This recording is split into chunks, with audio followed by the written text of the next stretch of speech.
I'm going to pause just for a second here and take a little bit of a rabbit trail and go into something called the law of observation. There's lots of laws, and laws are unchanging. Laws don't change with economic issues, don't change with emotional issues, don't change with political issues. Laws are self-governing, and they're always evident no matter what.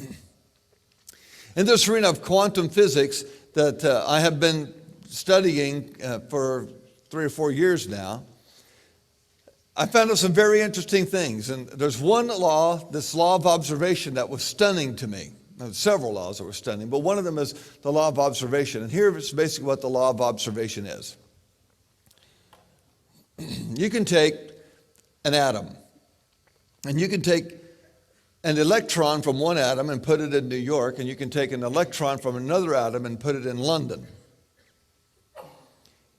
And you can, when you change the spin of the electron in New York, instantaneously, the electron in London will also change its spin. But here's the even more remarkable thing, and that's this. They discovered that when they took a look at the electron, that some of them, when they saw it, thought it was spinning like this. The next person who looked at it said, no, it's not, it's spinning like this. The next person said, no, it's not, it's spinning like this. And they thought, and they would all argue their point. And here's what they found out. How you expected it to spin would be the way it would instantaneously spin when you looked at it. And they also found that if you would change the way you observed it, meaning you thought it would spin like this, but then you thought, well, no, it should spin like this, it started spinning like this. It's called the law of observation.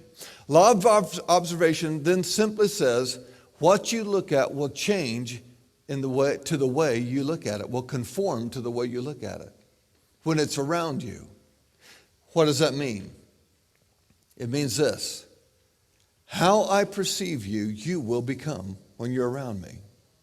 And if you're around me long enough, you will become what you will form a habit of being what I perceive you to be.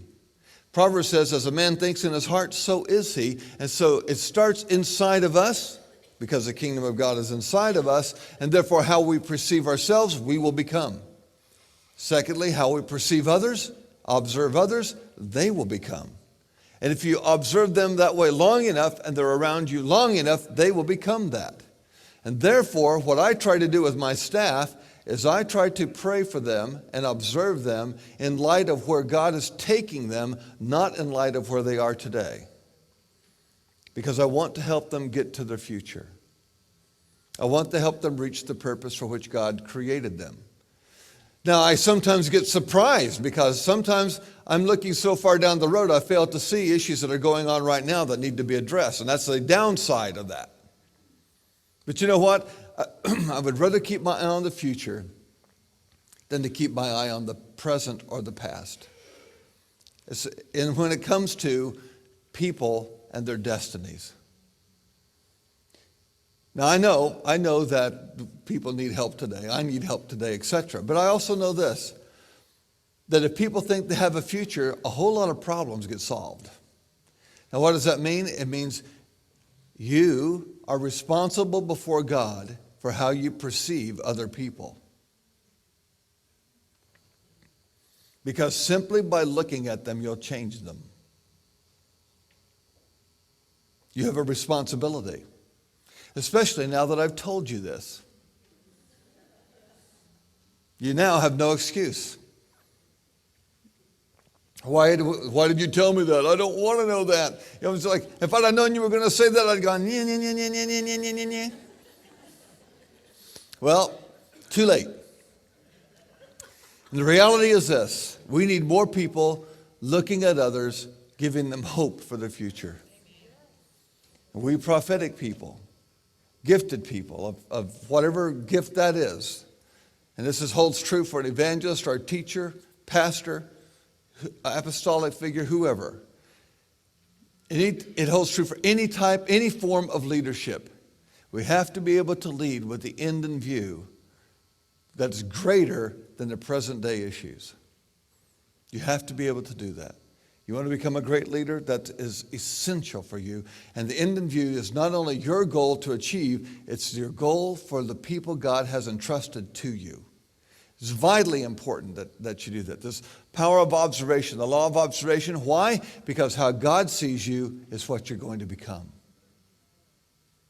He sees you in light of what you're going to become. Therefore, we want to take on that nature, we want to take on that attribute to see others in light of what they're going to become. If you do that, the Lord will show you people's futures. You will see tomorrow if you have a view of hope for tomorrow. You'll see it. If you don't, you won't. Okay, just a little rabbit trail. Here comes the rain.